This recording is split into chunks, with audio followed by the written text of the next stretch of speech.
become in them a gushing up to eternal life. The woman said to him, Sir, give me this water so that I may never be thirsty or have to keep coming here to draw water. Jesus said to her, Go, call your husband and come back. The woman answered him, I have no husband. Jesus said to her, You are right in saying, I have no husband, for you have had 5 husbands, and the one you have now is not your husband. What you have said is true. The woman said to him, Sir, I see that you are a prophet. Our ancestors worshipped on this mountain, but you say that the place where people must worship is in Jerusalem. Jesus said to her, Woman, believe me, the hour is coming when you will worship the Father neither on this mountain nor in Jerusalem. You worship what you do not know. We worship what we know, for salvation is from the Jews. But the hour is coming and is now here, when the true worshipers will worship the Father in spirit and truth. For the Father seeks such as these to worship him. God is spirit, and those who worship him must worship in spirit and truth. The woman said to him, I know that Messiah is coming, who is called Christ. When he comes, he will proclaim all things to us. Jesus said to her, I am he, the one who is speaking to you. The word of the Lord. Thank you.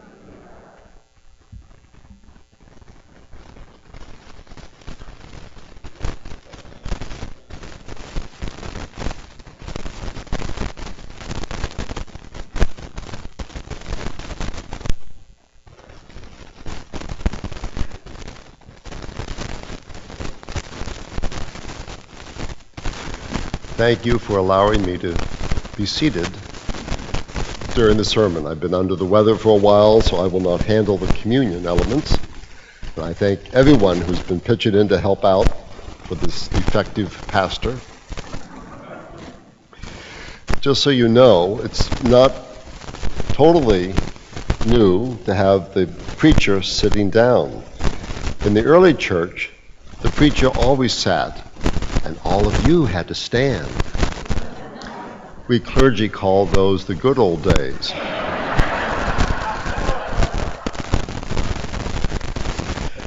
Several years ago, a bride in Australia asked a baker to make her wedding cake. She said she wanted an icing on top engraved the words from the 18th verse of the 4th chapter of the first letter of John. There is no fear in love, but perfect love casts out fear. Unfortunately, the baker did not know the Bible well. And unfortunately, the bride and groom did not see the cake until they were at the reception. And there for all to see, the verse from the Gospel of John. You have had 5 husbands, and the one you have now is not your husband.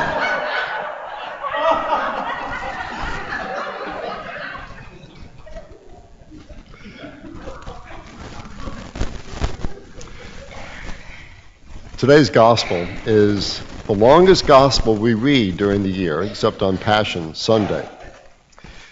It's about forgiveness. That word forgive comes from the words give and forth. As the woman at the well gave forth water to Jesus to drink, he gave forth living water to her. He gave her forgiveness. He forgave her. When we forgive people, we not only wipe clean their past, we give them a future with promise.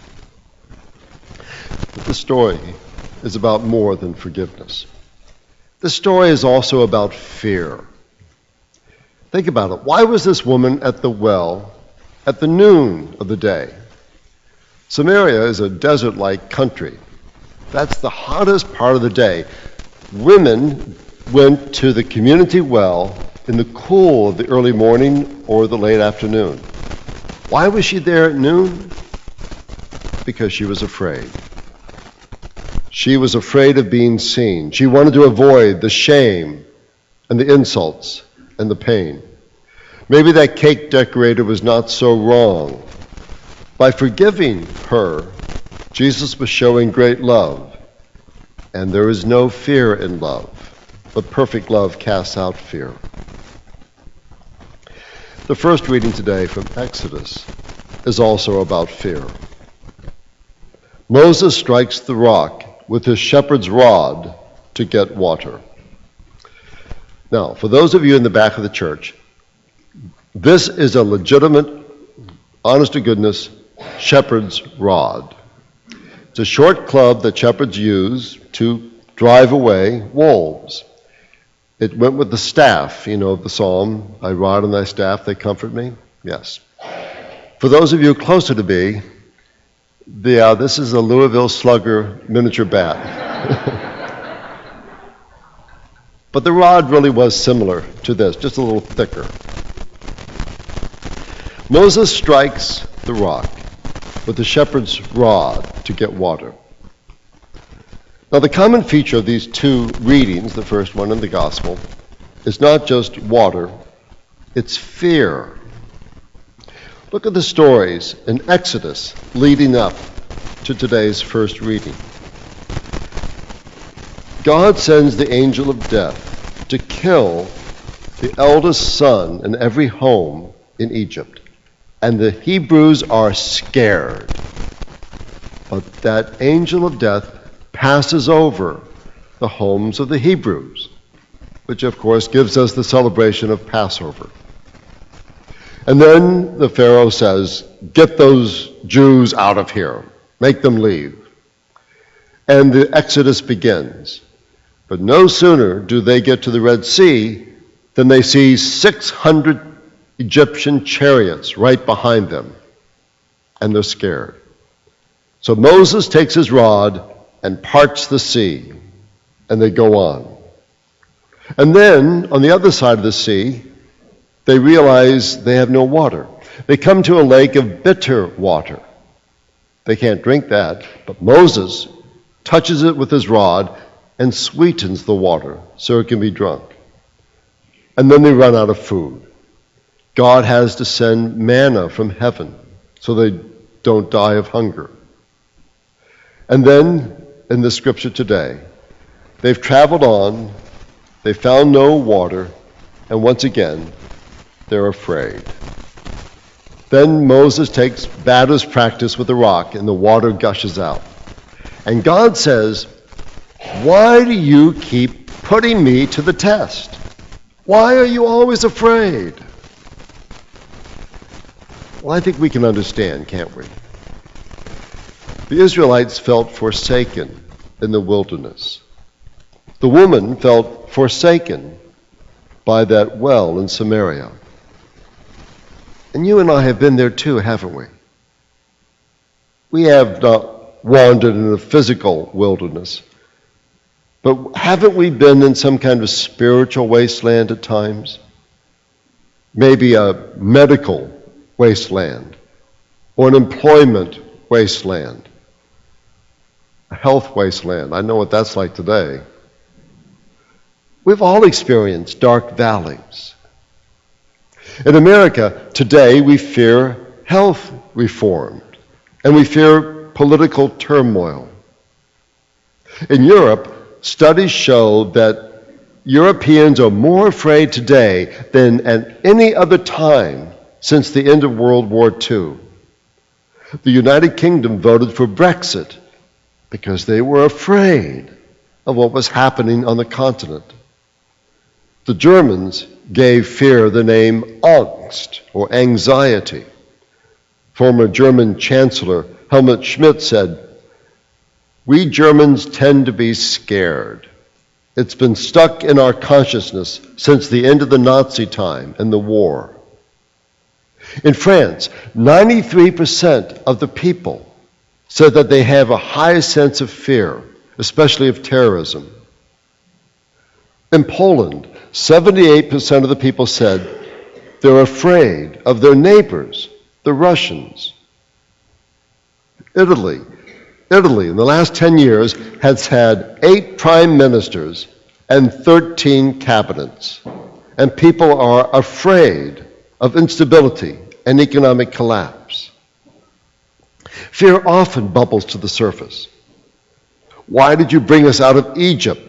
The Hebrews asked Moses, to kill us and our children and our cattle with thirst. They were having a crisis of faith. And that's not unusual. All of us walk through the valley of shadows from time to time. Do you remember the advice columnist Ann Landers? Ann Landers used to get 10,000 letters a month. And once she was asked, what's the most common topic? And she said, fear. Everyone seems to be afraid of something. The time that I was most afraid in my life was when I did something really stupid. I was about 24 years old, I was single, and a friend invited me and another guy to go sailing across Lake Erie. Sailing across Lake Erie in a 16-foot sailboat. If you know anything about sailing, that's not smart. It was actually a joy to get over to Ontario and camp out overnight. But coming back the next day, the storm hit. Now, Lake Erie is the shallowest of the Great Lakes, which means that in a storm it is the most turbulent and the most dangerous. I prayed so hard. You know the story in the Gospels when Jesus on the lake quiets the stormy waters and then says to the trembling disciples, where is your faith? Well, I know how those disciples felt. So what do you do when you're afraid? Well, let me suggest, look at the big picture. Read the Bible. The Bible is about the big picture. It follows 5,000 plus years of God's people. God consistently is there for his people. When the children of Israel asked God for water, God gave them water. God had not brought them out of Egypt to let them die in the desert. God would provide for their needs, always. Think about it this way. How many of you have ever starved to death?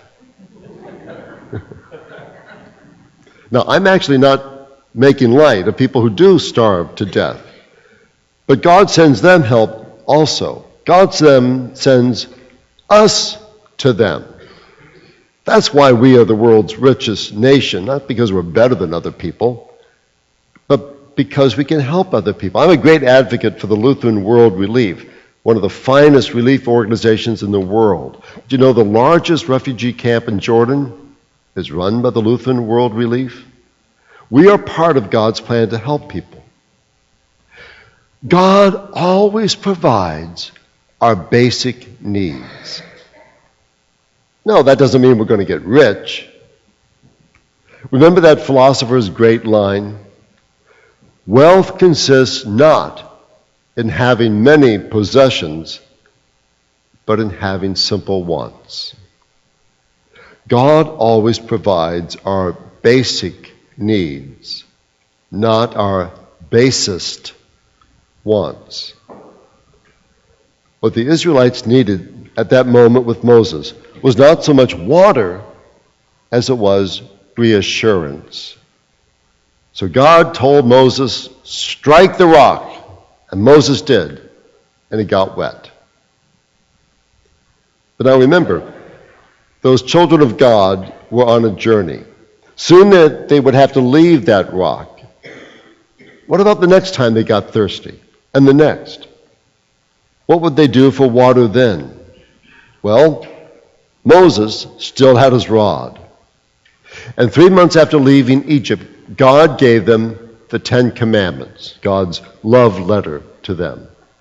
And they put those 10 Commandments in the Ark of the Covenant, and they carried that with them as a reminder that God was always with them. More than water, the the children of Israel needed to know that they were not alone, that God was with them, and therefore nothing was going to defeat them. For Christians, the cross serves the same purpose as Moses' rod and the Ark of the Covenant. The cross is our symbol that when we are in the wilderness, when the dark shadows close in, God is with us. Martin Luther, later in life, often was full of melancholy and was subject to periods of fear. One day he seemed especially gloomy, so his wife, Catherine, dressed herself in mourning clothes, black crepe. When Luther demanded to know why she was in mourning, she said, "I assumed God was dead." Luther got the point.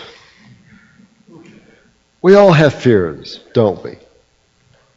For many of us, it's the fear of aging. For me, it's the fear of sickness today. Maybe your fear is for your children's well-being. Maybe our fear is of failure, of being alone, of our safety. But God has given us that symbol of God's love and God's sustaining power. There's nothing magical about a cross. It's not going to keep vampires away. But when the shadows gather, you can look at the cross and know that nothing in all creation will ever separate us from the love of God. Look at something carefully sometime. Read through the Gospels. Look for every time angels appear in the Gospels. Every time angels appear, they say the same thing. When angels appeared to Zechariah and to Mary to announce that Mary was going to be a mother, when angels appear in Bethlehem to the shepherds, when angels appear at the empty tomb, they all begin with the same words: "Fear not." When I was on that boat, where I should not have been, praying so hard, I swear to you, I heard God say to me, "Fear not, you idiot."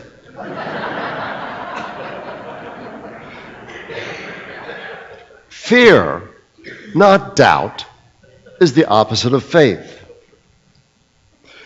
Remember, knowledge and faith are two totally different things. Knowledge means having the answers. Faith means not having the answers, but trusting that God does. The essence of faith is not knowing how you will solve your problem, but knowing that Christ has that solution, and Christ will show you in His time and in His way.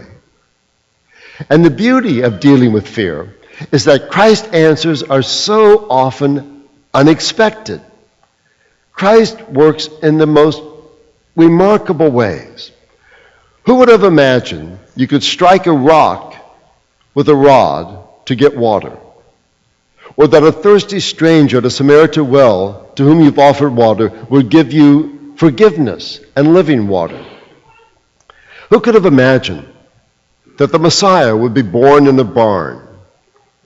Or that the disciple Simon, who denied knowing Jesus when the Lord was crucified, would be renamed Peter, the rock, and become the foundation for the church? Who could have imagined that the chief persecutor of the church, this man named Saul, would be knocked from his horse by a vision of Jesus in the sky and renamed Paul and become the chief evangelist for the church? God's answers are so unexpected. The last person you could ever imagine will be the person that God sends as an answer. I love history. May I share one of my favorite stories from history? This happened about 6 months after the end of the Civil War. Richmond, Virginia. The people of Richmond are battered. They're frightened. They're depressed. How will these former Confederates and the newly freed slaves in their midst ever learn to live together. One Sunday, into a fashionable Episcopal church, a newly freed slave enters fearfully.